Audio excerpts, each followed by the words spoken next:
نیشتنی فەرهەنگی پڕ لە ژیانی گوند و ڕۆژگاری پڕ مردنی پڕ لە ترس دەنێژین و لەگەڵ پێنووسە جوان ناسەکەی کۆڕاندا شعرێک بۆ بەژن و باڵای ئەم هەڵوەی قەڵا نشینەی نێو ڕۆح و دڵی ئەم کوردستانەمان دەنووسین و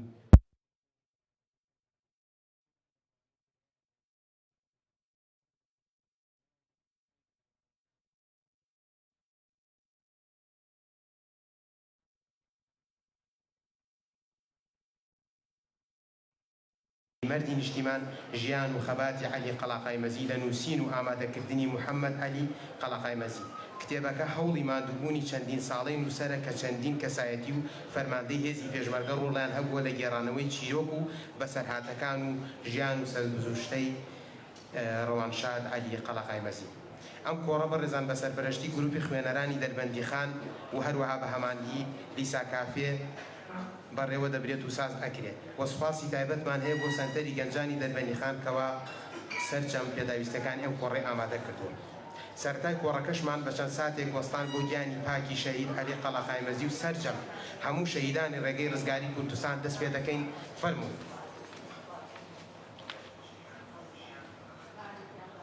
زۆر سپاس. فەرموو. ئێستاش لە ڕێگەی نمایشکردنی ڤیدۆوە ئاشنا دەبین بە ژیان و خەباتی عەلی قەڵاقای مەزی. با پێکەوە بینەر بین. فەرموو.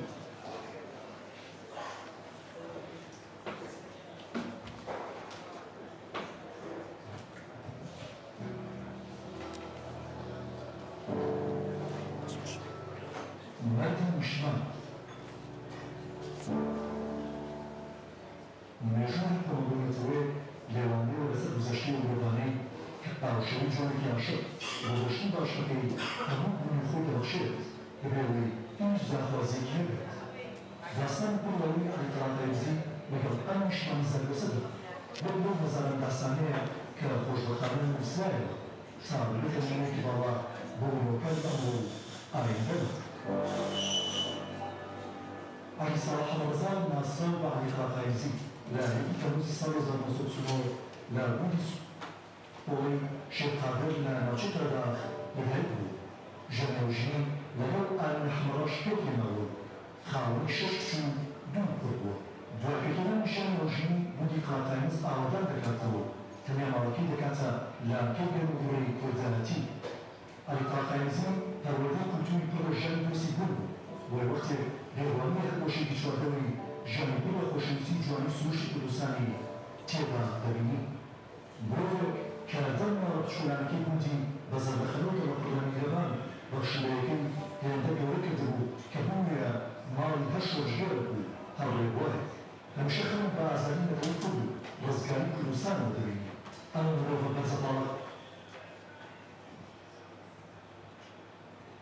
خەردەخەمان وەختێک بەهاتە بۆ هەر بەرێکی دەبوو وانەیەک و لەگەڵ ئەمادەبواندا هێرانەی خۆشەویستی وەفای دروست دەکرد. مرۆڤێک بوو پڕ بوو لە نەبەردین کۆڵەدا. مرۆڤێک کە خۆشەویستی خۆی ناوژین و منداڵانی خزمەکانی لاوەوی خۆشەویستی نیشتمانەوە چاو لێ دەکرد. بەوەی چالاکی نیشتمانەکان و هاوکاریەکان بۆ پێشمەرگە چەندین جار لەلایەن ژێر بەعسەوە زیندانی کراوە و بە توندری شێواز سزا درراوە تا بەرهێنانی مرۆڤەکانی دەست و قاچی و نزیکبوونەوە لە پەتی سێدارە بەڵام بەگیز ئامادەبوون و سازش لە بیرباوەی کوردایەتی کرد. لەنجامی کینەبەرانی ناوچەکەدا لە 8 تەموزی ساڵی 1970دا بریندار دەبێت. بەوەی سەختی بینەکەیەوە لە حەوڵی تشرینی دووەم شەهید دەبێت. بۆ میشە دەچێتە کاروانی شەهیدانی کوردستان. شێخ عەلی نمونەیەکی ڕاستەقینەی نیشتماندۆستی و پاڵەوانێتی بوو کە ئاماجی تەنها خزمەتکردنی خەڵک و پاراستنی نیشتمان بوو. نیشتمانکردنی پاڵەوانێتەکەی وەک میلادێکی بەنرخ ماوەتەوە بۆ مرۆڤەکانی داهاتوو. عەلی قەڵاقای مەزی تەنها ناوی نییە لە نوێژەدا بەڵکو ڕۆژێکی زیندووە کە هەموو کاتەکە لێمەدا دەژی. ئەوەی ماوەتەوە لەسەر ئەم مەردی نیشتمانەوی لێنەوەیە. لێوانبەر بوو لە ویستی ژیاندۆستی پڕپڕ بوو لە گۆرانی ئازادی نەبەردی. لەو ڕۆژانەدا کە بەردەکان ئەوروپا بەربوونە هەموو پیرۆزی جوانەکانی ئەم نیشتمانەمان قەڵاقای مەزی بوو بە ڕەشەبان، بوو بە شاخ و بوو بە ئاگری مرۆڤ و بوو بە شەڕی بۆ کاتی پێشمەرگە بە دژمنانی وەرد دانشمانی ئینان و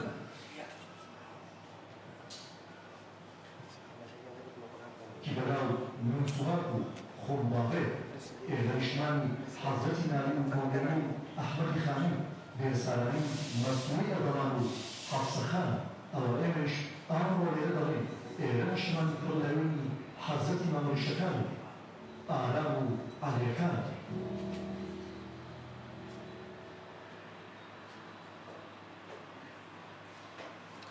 دەستخۆش داوا لە بەڕێز سەروەر قەرەداغی دەکەین بفەرمێت بۆ پێشکەشکردنی وتاری بنەماڵە.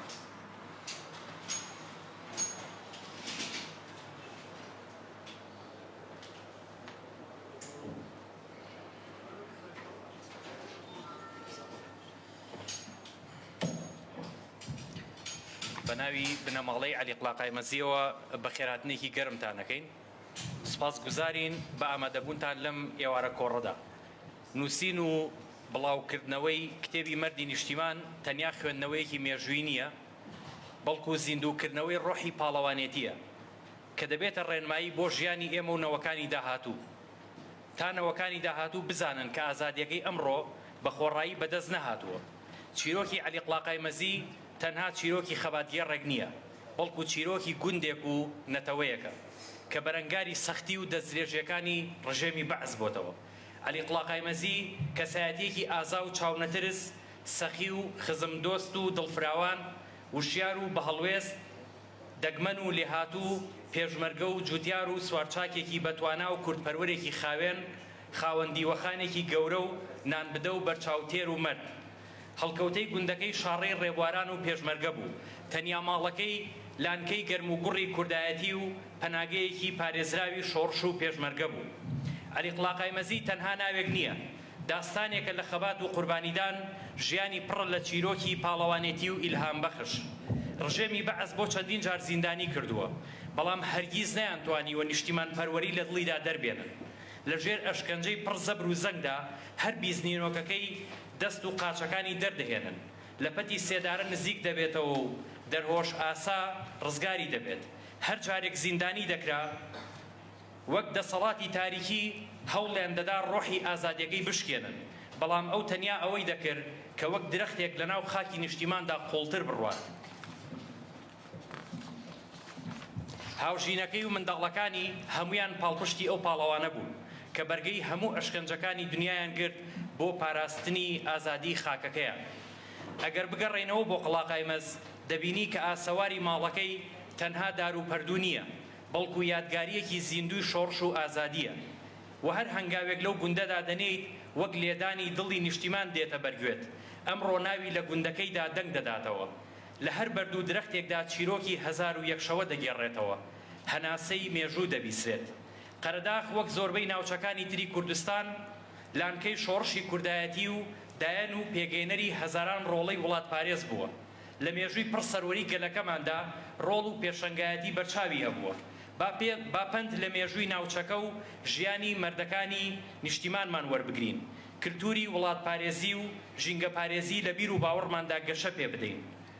کلتوری گوند و پێکەوە ژیانی باو باپیرانەمان، دایە و داپیرەمان بە هەرەوەزی زیندوو بکەینەوە، دارستانەکان بپارێزین، خاک و پێدەشتەکان سەوز بکەین، کانی و کانیاوەکان وەک سەرچاوەی ژیان چاودێ بکەین.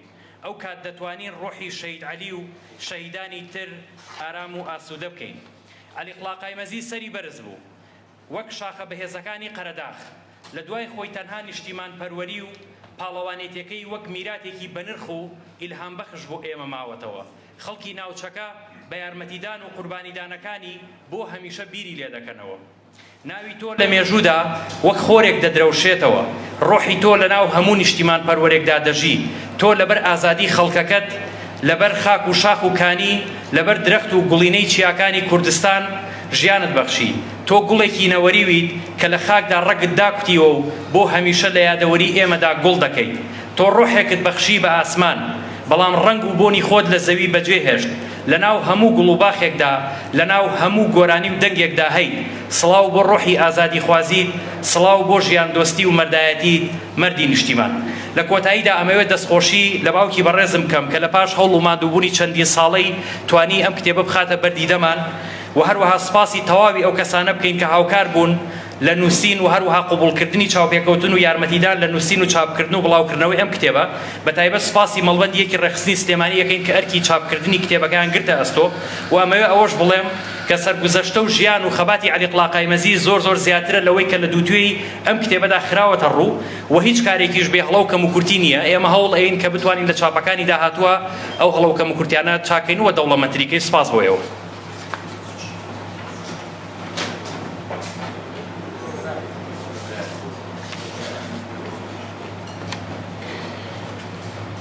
ئێستا ژناساندن و خوێندنەوە بۆ کتێبی مەردی نیشتیمان دەکرێت لەلایەن کەسایەتی و نووسەر بەڕێز مامۆستا بەکرکانی هەمزەیی.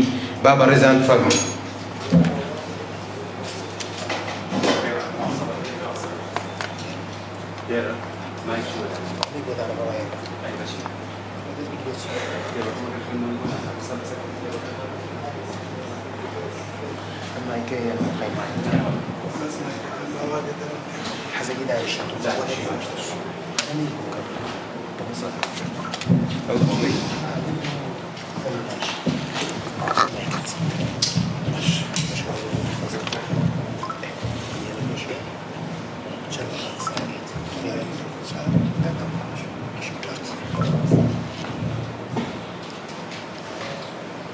بەناوی خوای گەورە ئێوارەتان باش.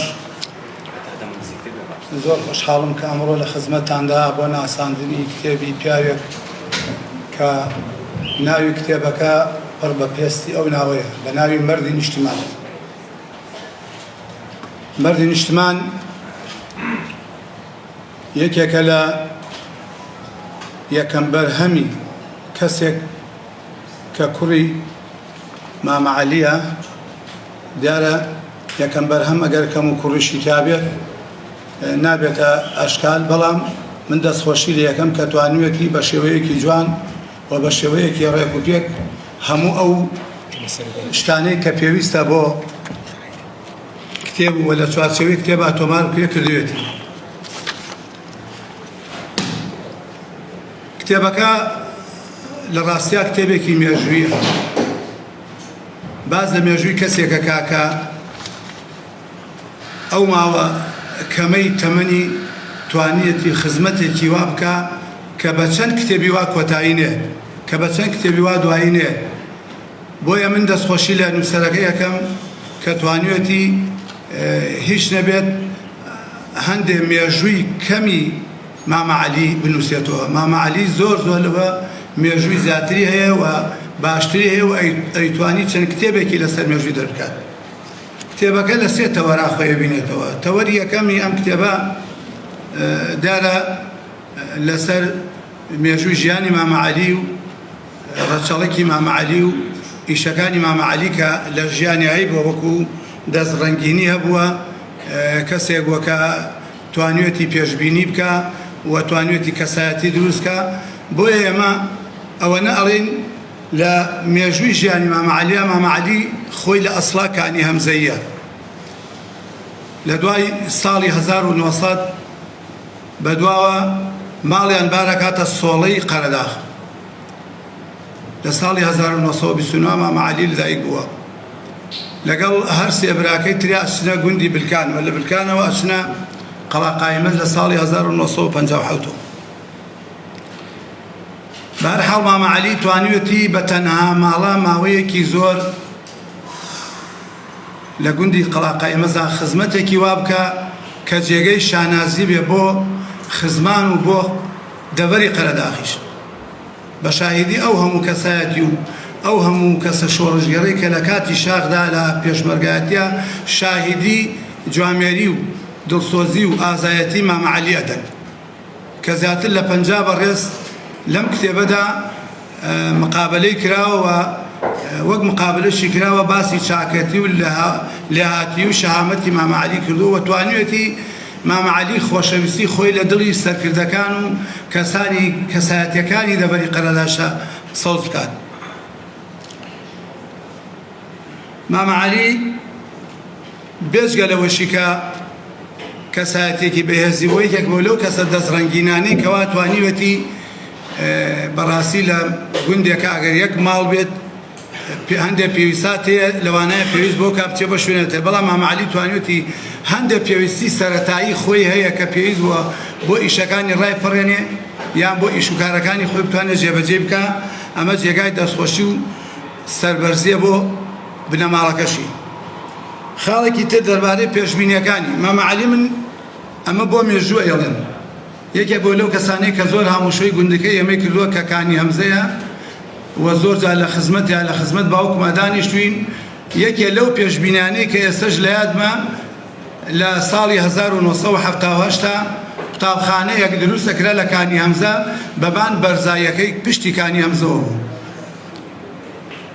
و ئازانم ئێسێ مام عەلی کە هات باسی ئەو مەکتەبە کرا کە ئەکرێتەوە باوکم وتی حکوومەت ماڵی ئاوایە مەکتەبمان بۆ کاتەوە ئیتر مناڵەکانمان لە نەخوێنەواری نەجاتیان نەبێ. مام عەلی پێکەنینێکی تایبەتی کرد و وتی ئەحمە ئاغا تۆ ئەمە بە مەکتەب ئەزانی؟ وتی ئەرە وەڵای مەکتەب نییە چییە؟ وتی دڵنیاتەکەم ئەمە ڕەسەدە، هەر کاتێویستی تۆ بارامانکە ئەم مەکتەبە ڕەسەدە. بیلفعل واش بوو. باوەڕەکەن دوای 9 ساڵ بزەبت قسەکەی مام عەلی هاتە دی.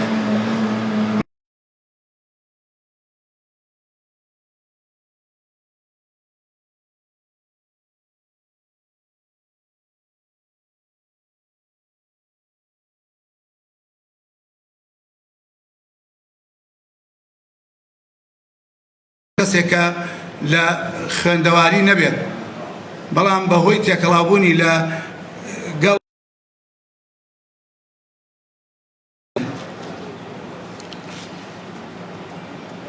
مام عەلی وەک باسییان کرد لە ناسانەکەی پێشوە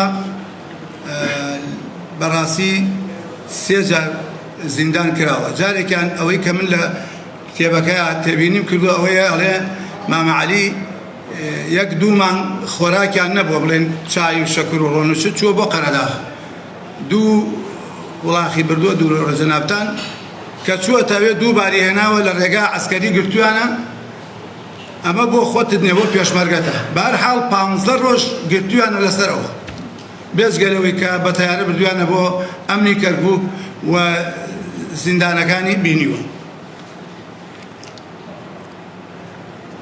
مام عەلی لە ڕووی کەسایەتیەوە توانیوێتی کەسایەتیەکی وای هەبێت تێکەڵاوی لەگەڵ شێخەکان و کەسایەدارەکانیشە هەبێت هەتا لە دەرەوەی سنووری قەرەداغیش. لە دەرەوەی سنووری قەرەداغیش مام عەلی توانیوێتی کەسایەتیەکی وای هەبێت کە خەڵکانێکی زۆر باسی بکەن و باسی قسەکانی بکەن و باسی لێهاتووی بکەن. لە ڕووی ئەدەبیشەوە شتێک هەیە کە ئەڵێ لە دوای هەموو پندێکی لە دوای هەموو پیاوێک بۆ ژنێکی بەتوانایە دیارە ئەم ئیشە بەتەنها خۆی نەیکردووە، هاوسەرەکەی هاوکاری بووە، چونکە ئەم پیاوە زیاتر لە چەند ساڵێک لە قەڵاقای مەزا بەتەنها بووە. زۆر بەداخەوە کە مام عەلی لە ساڵی 1970 بەهۆی چەکی کیمیاییەوە خۆم لە خەسەخانەکە سەرم لێدا دەقەشعەیەکیشم بۆ نووسی بەداخەوە لە کاتی ڕاپەڕینەکان سوتا دەقەشعەرەکەم 2 دیاڕێ بڵاو کردوەوە. بەهەرحاڵ بەهۆی کیمیاییەوە شەهید بوو. مام عەلی بوو بە ڕەمزێک کە ببێ بە مەردی نیشتمان. مەردی نیشتمان بە هەموو کەسێ نادرێت، بەڕاستیەوە سمبولێکە بە هەموو کەسێ نادرێت. ئەم پیاوە توانیوێتی لە شاخێکی چۆڵە هەموو دەڤەرەکە و هەموو کەسە شۆڕژگێرەکان و هەموو کەسایەتیەکان شاهیدی دەستبڵایی و سەغێتی مام عەلی ئەدەن کە هیچ میوانێکی بەبێ خزمەت بەڕێ نەکردیە. ئەمەش لە ڕاستیە لە دەڤەری قەرەداغا وەک شتێکی باو قەرەداغەکان ئەوانەیە من وەکو خۆم دەستخۆشیان لێ یەکەم. تەوەری دووهەمیان کتێبە زیاتر لە 50 کەسایەتیە کە باس لە کەسایەتی مام عەلی ئەکەن. ببرن لەگەڵ مام عەلی چونکە ئێمە هەر بەهۆی ئەوەی تێکەڵاوی نەر بە مام عەلی ناوێ بم ناڵێم عەلی قەڵاقەی مەزی وەها فێڕم بە مام عەلی ناوێ بم تێکەڵاوی نێمە لەگەڵیانە. ئەو کەسایەتیانەی کە باسی کەسایەتی مام عەلیەکەن جێگای دەستخۆشیە، بەڵام لەوانەیە زۆر کەسایەتی تریش هەیە بۆ نەیانتوانی بێت لە دەرەوەی وڵات بن یان کاتیان نەبێ یان نەمابن لەم دەڤەرە کە باسی کەسایەتی مام عەلی بکەن. بەهەرحاڵ ئەو مامەعەلی توانیوێتی خۆشەویستی خۆی لە دڵی هەموو فەرماندەکانی پێشمەرگا بەبێ جیاوازی بڵێ نێکێتی پارتی هەر لایەنێکی تر لایەنەکانی تری شایەدی دڵسۆزی و میرخاسی مامەعەلیە دەن. بۆیە من لێرەوە هیوا ئەخوازم بۆ کاکە محەممەد ئەگەر توانی کە بەرگی دووهەمەکەی چاپ کرد یا چاپی دووهەمەکەی کرد بتوانێت باشتر و فراوانتر ئیش لە ئەم کتێبا بکە. هەرچەندە ئیسا بەداخەوە خوێنەر کەمە، ئەوەی لە تیڤیەکان و لە سۆشیال میدیانە بێ زۆر کەسەیە کە کتێبێکی ئەدەی تێ نایخوێنێتەوە، بەڵام خۆی لە ڕاستیە کتێب بۆنی تایبەتی خۆی هەیە، بۆنی تایبەتی خۆی هەیە. خوێندنەوەی کتێبێک کە ئەیخوێنیتەوە لای من وەکو خۆم چێژێکی تایبەتی هەیە لە مۆبایلێک کە مێشکی مەشغوڵەکە، هەر دوایەوەی کە شتێک خوێنیتەوە بەرنامەیەتر سەری مەشغوڵەکە، بەس کە کتێبێکی خوێنیتەوە کتێب ئەو هاوڕێ لە ژیانیا درۆ لەگەڵا ناکە. ئەوەی ئێستا کە خوێنتەوە دوای 30 ساڵی تر سینەی ئەو لاپەڕە بکەرەوە هەمان ڕاستیت پێ ئەڵێ. تۆمارکردنی ئەو شتێک کە لە ناوپەڕی سپیاکرێ ئەگەر خوا نەخواست هەڵەیە یان شتێکی تیابێ ئەوە ئێمەی تۆماریەکەین، بەس ئەو بەڕاستی شتەکانمان ناداتێ. بۆیە من وەکو خۆم دەستخۆشی لەو کەسایەتیانە ئەکەم، لەو فەرماندانە ئەکەم، لەو کەسانە ئەکەم کە توانیوانە وەکو خۆی پێناسەی مامەعەلی بکەن، هەڵسەنگاندن بۆ مامەعەلی بکەن و مامەعەلی ئەوەی کە بینیوانە بە چاوی خۆیان ڕاستی بینینی مامەعەلی بکەن. لە یەکێ لە چاوپێکەوتنەکانە یەکێ لە ئەو برادرانەی کە وازانم کاک ئازادە ڕەشە ئەڵێ من نەمەزانی قەڵاقای مەستەنها یەک ماڵە، وامەزانی کە چوم ئەوێ چەند ماڵێکە، زیاتر لە 10 ماڵە 20 ماڵە بڵێن 100 ماڵە. بەهەرحاڵ مەفرەزەیەکی پێشمەرگە کە ئەو کاتە ڕۆیشتویان جەماعەتێکی پێشمەرگە ڕۆیشتن 30 کەس 40 20 کەس 10 15 کەس بوون ئەرکە لەسەر ماڵێک کە بەڕێوانە بەرێت. بۆیە من لێرەوە دەستخۆشی لە هەموو ئەو بەڕێزانە ئەکەم کە چاوپێکەوتنیان لەگەڵا کراوە و توانیوانە پێناسەی مامەعەلی وەکو خۆی بکەن. تەوەری سێهەمی ئەم کتێبە ئەگەڕێتەوە بۆ هەندێک وێنە و یادگاری. ئەو وێنە و یادگارانەی کە مامەعەلی هەیەتی، ئەو خزم و کەسانەی مامەعەلی کە شەهید بوون، برا، خوشکەزا، خاڵوەزا، هەر چێکی کە هەیەتی شەهید بووە هەمووی تۆمار کرا و دانراوە. بە مامەعەلی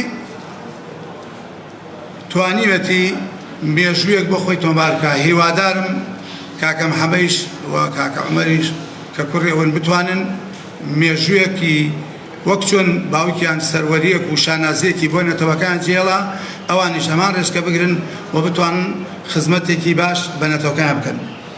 من لێرەوە نامەوێت کاتتان زۆر بگرم لەبەرەوەی زۆری خوێندنەوەکە لە ڕیپۆرتاژەکە باس کرا. دووبارە دەستخۆشی لە کاک محەممەد ئەکەم وەکو نووسەری کتێبەکە، دەستخۆشی لە ئەو بەڕێزانە ئەکەم کە هەوڵیان داوە بۆ تۆمارکردنی ئەم کتێبە و بۆ چاپکردنی ئەم کتێبە و بۆ دیزاین و ڕێخستنی ئەم کتێبە و ئەو کەسانەشی کەوا توانیوانە بە چاوپێکەوتنەکانیان زیاتر کەسایەتی و خۆشەویستی مامەعەلی بۆ ئێمە دەربڕن. من زۆر زۆر سپاسان ئەەکەم، نامەیە کاتی پیرۆستان بگرم. وەسەلام عەلەیکوم وەڕەحمەتوڵڵاه.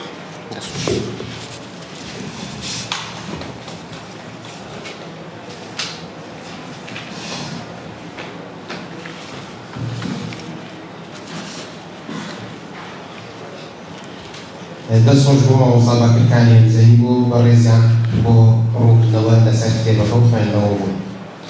عەلی قەڵغانی نەزی نەبردووە لە هەموو درەختێکی گوندەکەیدا سەوز بۆتەوە، ڕووناکێکی نەبرە کە هەر بەیانێک لە شاخەکانی قەرەداغدا دەروشێتەوە لە نێو دڵی هەموو نیشتیمانپەروەرێکدا دەژی. ئێستا ئەو بە شێوەیەکی تر لە ناو هەمووماندا دەژی. تۆ لە مەری چونکە باوەڕ و ئازایەتی بۆ کۆبارێک بەرەودەرگا دەڕوات. ئێستاش بەڕێز کاک شەمکرێت با فەرمێت بۆ پێشکەشکردنی وتەیەک بە سوپاسەوە.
حەزەکە خۆ وەرە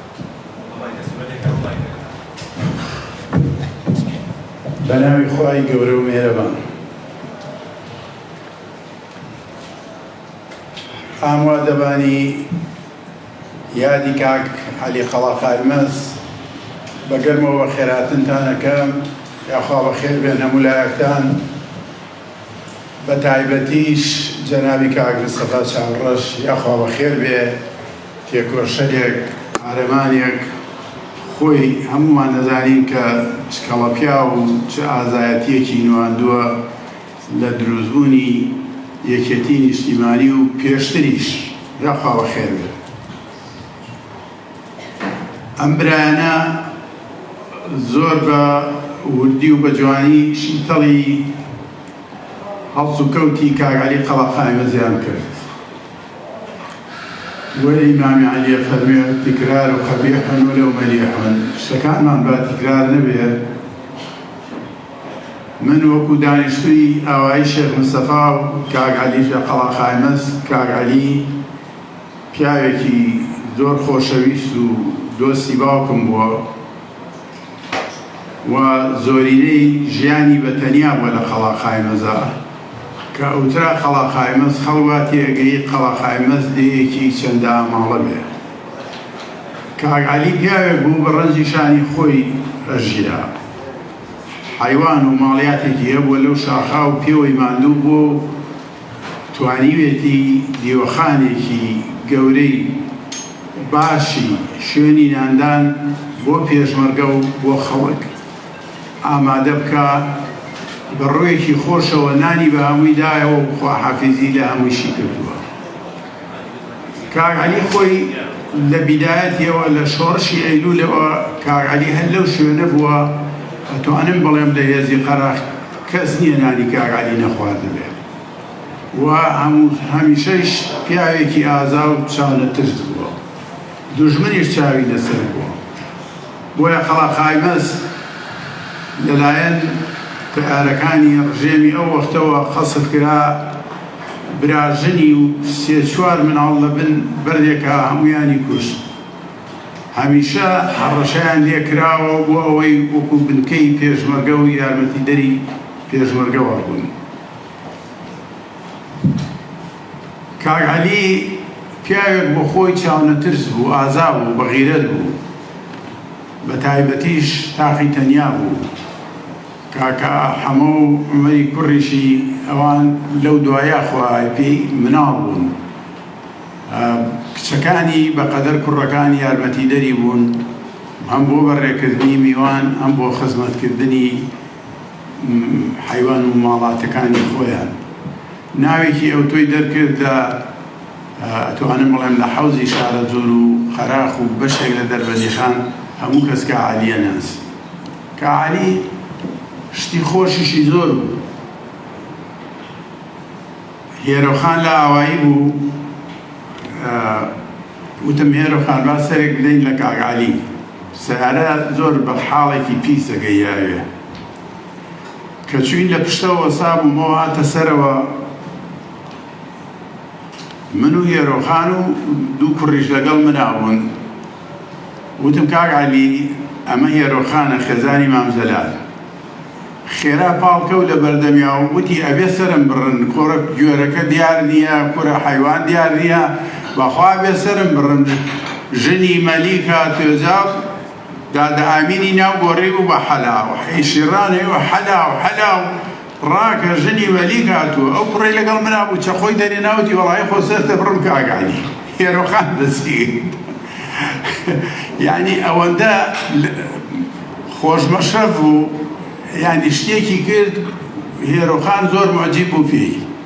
ئەوە بوو لەم دوایە سەرێکیشی لە هێرۆخاندا خۆی زانێت چەند ڕێزی لێگرت هێرۆخان. بۆیە هەرچی چە لێ باسی دیوەخان و ئازایەتی و خۆشەویستی و ڕێز و کوردایەتی و ئێگرتنیشی بە تەیارە هەڵیان گرت و بردیان ئەمەندەیان زەحمەتدا کەس بەتەمانە بوو بێتەوە، بەڵام بەو تەبیعەتەی خۆیەوە لەو پرسیار و جوابانەی کە لیان کردووە هەمویانی سەرسام کردووە. هەرەی و پێشمەرگە لەوێ وەکو ئایانگێڕایەوە ئەوانەی کە لەگەڵی بوون. توانم بڵێم تازیبێکیاندا لە ئەگەر چەندین پێشمەرگە بگیرایە هەر ئەوەندە تازیبیانەدا.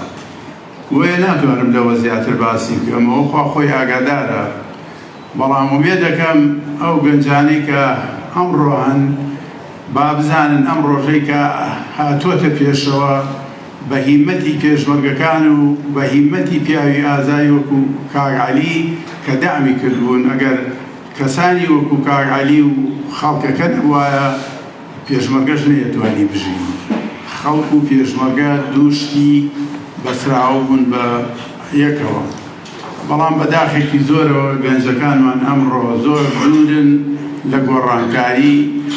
وەکو ئیمامی عەلیە فەرموێ گەنجەکان جیلی تازەن، جیلی تازەش کاروکردەوەی تازەیان پێیە، ڕێگر مەبن لیان، بەڵام ڕێگەیشیان لێ نەگرین، جوڵەیان لێ بڕاوە گەنجەکانمان. خوا هیدایەتیان بدە چاو لەو ڕابردووی کاک عەلی و ئەمسالی کاک عەلی بکەن. زۆر سوپاسی ئامادەبوونی هەمووتانەکەم و کاک عەلی ئەتوانم بڵێم بەشێک بووە لە ئێمە و ئێمەش بەشێک بووین لەو دووبارە بەخێر بێن و سەرچاوە.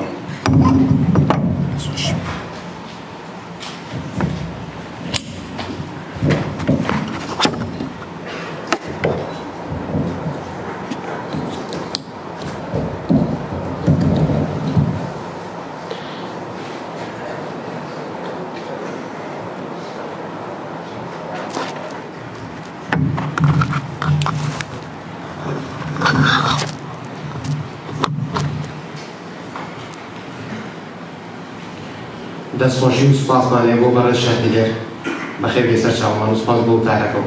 ئێستاش بەڕێز مستەفا چاوەڕەش فەرماندەی هێزی پێشمەرگە با بفەرمێ بۆ پێشکەشکردنی وتارێک بە سوپاسەوە.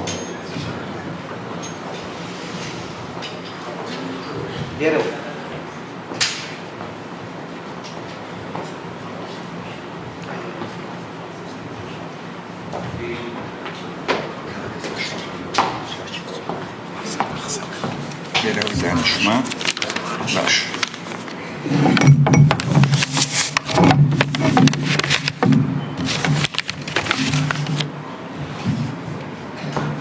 خوشک و برانی بەڕێز هەمووتان بەخێر بێن. برای بەڕێز کوڕی کاک عەلی، کاک محەممەد و کاک عومەر، هەموو بەڕێزانەی کە لێرن. ئێمە ئیمڕۆ کە لێرەی نەمومان وەفایەک بۆ خەبات و ماندووبوونی کاک عەلی، بۆ هەموو ناوچەی قەرەداخ و هەموو خەڵکی ناوچەکە کە پێویستن زانی لێرە کە ئاگاداریان کردم لە سلێمانیەوە هاتم، چکە ئەو ڕۆژگارەی کە کاک عەلی و هاوڕێکانی کاک عەلی لەو ڕۆژگارە بەشدار بوون، ڕەنگە هەمومان ئێستا کە لێرین شانازی پێوە بکەین بە خەباتی کاک عەلی، بە خەباتی هەموو ئەو کەسانەی کە لە سنوورەکە بوون. کاک عەلی قەلاقایمزی کەسێکی دیار بوو. من ڕەنگە وتاری بنەماڵەکەیان کە بە جوانی شەرحی کرد و ڕوونی کردەوە بۆتان، هەروە کاک دلێر و مێژۆکەی کە لەوێ لە چای خۆتان بینیتان. من پێم وایە لە بابەتی کاک عەلی نمونە بوو، بەڵام خەڵکی تریش زۆر بوو. من ئەو ڕۆژگارانەی کە بازەکەم ئەکاتە 45 ساڵ 46 ساڵ پێش ئێستا کە دوای شەی سیروان تاڵەبانی کە شەهید بوو، ئەو کاتە سەرکردایەتی منیان نارد بۆ قەرەداخ کە هاتیشم بە دەستەکەی خۆم و مەقسەد چیە؟ بە هیمەتی خەڵکی دیەکان، بە هیمەتی کاک عەلی و ئەمسالی کاک عەلی، بە هەمووان 150 پێشمەرگە بوون. لە 82 کۆمەڵێک گۆڕان بوو بە 3 تیپ، هەرێمی 5 قەرەداغ بوو بە تیپی 55 قەرەداغ، 57 سەگرمە ئینی شێوانە یعنی بوو بە 800 پێشمەرگە بۆ کاتەکە من ڕۆیشتم ئەمە بە هیمەتی کاک عەلی بە هیمەتی شەیدەکان کە سوکاری شەیدەکان کە ئێمە باسی کاک عەلیەکەین ڕاگوزەرێ بکەین بە دۆڕی قەرەداخە بە خەڵکە دڵسۆزەکەی بە خەڵکە تێکۆشەرەکەی ئەگە بچین بە شوێنەکان دێ بە دێ بگەڕین ڕەنگە نەتوانم لێرەشەوە ئەگەر ناوی خەڵکم نەبێت هەندێشیان چکەڵنەی بەبیرم هات لە فرسەتێکا کە ئاگاداریان کردم بێم هەندێکم بەبیر هاتەوانێ وەکو مامەخولەی دێوانە مامەخولە کەسێک بوو کەسێکی دیار پیاوێکی تێکۆشەر پیاوێکی ماندوو خەڵکە دڵسۆزەکەی کە باسی مامەخولەکەین باسی دێهاتەکانیشەکەین باسی دێکەی ئەوانیشەکەین هۆمەرقەڵا حاجی حەمەد ساڵحی هۆمەرقەڵا کە ئەویش دەو کاتانە کە ئەچوینە ماڵیان هەموو خەڵکەکە مەسەلە نمویان وەکو یەک ماڵ وەکو کە سوکاری خۆمان ئەوامانە کرد حاجی عەبدوڵای کەڵۆش ڕەنگە خۆشتان لێرە غەریب نەبێت کە من باسیەکەم ڕەنگە هەندێکتان خزمیشیان بن هی ئەوانەی کە ناوێنێنم ئەمانە هەموو نمونەی خەڵکی تێکۆشەر و خەڵکی دڵسۆز و مام عەولقاری عەلیاوا خۆتان دەزانن هەر لە منطقەی قەرەداخ و لەو ناوانە کاک ڕۆستەم لە دیەکەی سەرەوە بوو پشتی عەلیاوە لە بەڵخە مەخسەن بەڵخە بوو دیەکەیان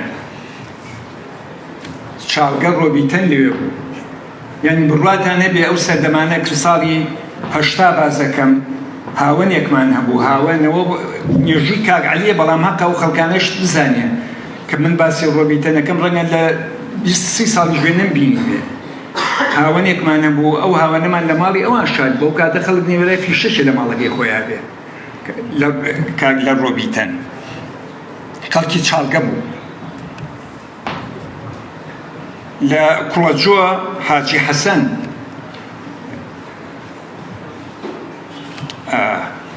لە دەی ئاوایی ئەوە کاگلێری کوڕی جەنابی لێرە قسەی کرد کاگلێر خاڵە شێخ مستەفا یعنی بۆ نمونە ئەو کاتانە کە خەڵک هەندێک کەس تەعاونیانە کرد لەگەڵ حکومەتایان شکاتیان لێکرا یەکێ دوو هەموو ڕۆژێک چوونە لای خاڵە شێخ مستەفا باوکی کاگلێر و کاک جعفەر خاڵە شێخ مستەفا ڕۆژێ ئەوتی کاکە گیان من یەم کە تەکلیفەکەم بەڵام شەدی بە قسە بکەن چکە تۆ ناکرێت کەسێ بگیرێ و خراپی من بێمەوانە بەڵام ئێوە خۆتان چیتان بەرنامەی خۆتانە تێکی مەدەنمەوە خاڵە شێخ مستەفا ئەوایە کرد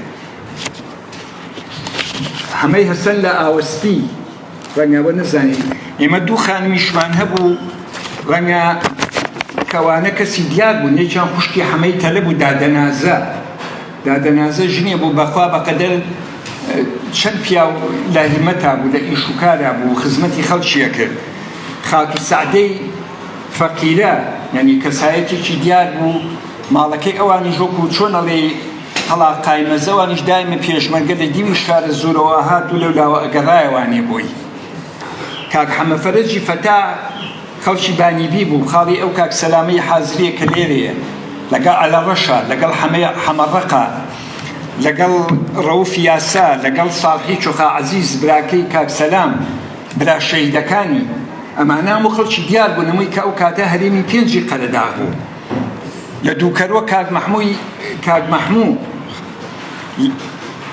لە بلکانیەکان مەسەلەن ئەمە کە من باسیەکەمە ڕەنگە بۆ بیرێنانەوە بۆ گەنجەکان ڕەنگە زۆر باش بێوانەی کە باسیەکەین لە دەی دوکان جەباری ناسر کاک جەبار پیاوێک بۆوانە خۆشیان هەمویان ماڵەکانیان وەکو لانە و بینی پێشمەرگە بوو بدەین دە پێشمەرگە ڕووی من دوایی ئەمەوە سەر کاک عەلی دەی مچە شوێرەکان لە دەی سێوسێنان کاک عوبێدی ئەوەی کە مناڵەکانی پێنجی بەر چیمیاوی کەوتن ماڵی کاک ئەشرەتی مامنامێق کە مالی برای عیدام کرا لە بەغاو کوشتیان مەلا ئەحمەی مەسۆیی کە یەکێ بوو لە هەرە کادیرە باشەکانی خەڵکی مەسۆیی و خەڵکی مەسۆیەکان بۆ نمونە من ساڵ و نیوێ دایکم و خاڵم و کەسوکارم هەمووی لە دەی مەسۆیی شاردبووانێ ترسی حکومەت و گرتن ئەگەر چی دوای ژەرەوە شەهید بووی تیاچوو بەڵام مەقسەم چی ئەو کاتانە ئەو خەڵکانە لە پێشمەرگە زیاتر خزمەتیان نەکرد لە مەسۆیەڵی باوەخۆشێنەڵی شەرمەگاڵی ئیمامقاڵی ئیجا ئەمانەی کە باسم کرد دیارە هەمووی وەفایەکە بۆ ئەو ڕێگەی کە ڕێگەی شەیدەکان ڕێگەی ڕزگاری کوردستان ئەم ڕۆژگارەی کە لێی دروست بوو خەڵکە بێ زۆر چاک بزانیە هەموو یەکێکە کە ناوەکانی مێنا و خەڵکی دێکە خۆیان هەمویان ینی لە خزمەتی خەڵکا بوون.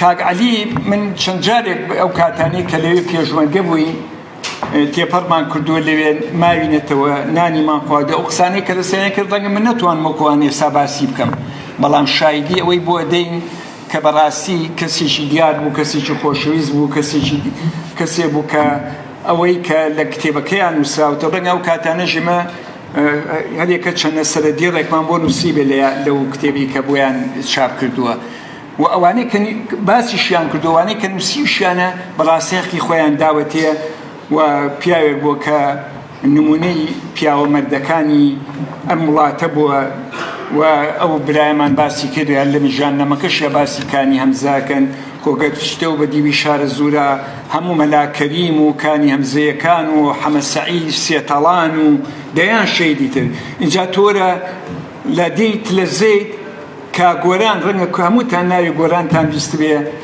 هەمووتان ناوی ئەو شەیدانەتان بیست بێ من کا گۆران لەگەڵ هەشت شەیدی ترا لەگەڵ منە شەید بوو ئەو کاتی ساڵی هەشتا ڕووسیەکانمان ڕفان ڕووسیەکان بۆی کورد دەنگ باتەوە یعنی دژی خەڵک نەبووین لە دیوێ هۆمەر قەلاش کاکیوای کاک حەمە فەرەجی فەتا خاڵۆزایی کاک سەلام لەگەڵ بەختیاری باخی سەر و شەید بوون هەر ئەو ڕۆژە بڕواتانە بێ 16 برینارمان هەبوو لەگەڵ ئەوە مشەیدا ئیجا تەسا ئەو ڕووسیانەشمان تەسلیم نەکرد بە هیمەتی شەید گۆران و گەچی لەویا شەید تیارە کە هات لە یەکسەر لەویا ئەو قارەمانە ئەو پیاوە باشە یعنی هی ئەوەیە کەوانە هەموو تیمسالیان بۆ کرێ ئەگەرچی من بە واجبی خۆم هەستام لە ڕێیاکەی لای دارە ڕەشە کوێیە شەیدەکان هەموو شتێکم بۆ کردن بەڵام هەموو یەکێ لەوانە و هەموو شەیدەکانی تر کوردستان قەرزاریانە هیوادارم ئەم گەنجانەمانەوەی کە باس کرا خەڵکی تێکۆشەری ئێرە هەمووی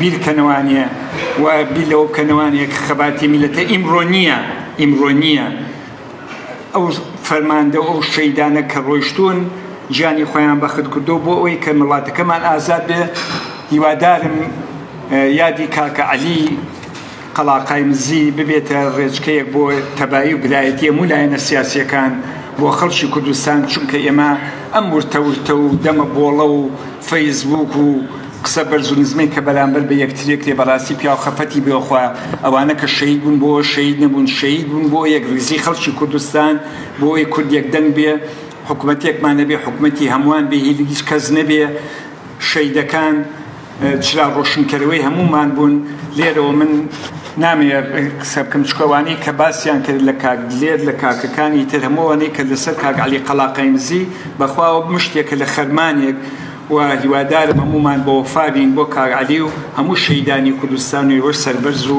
سەرکەوتوو.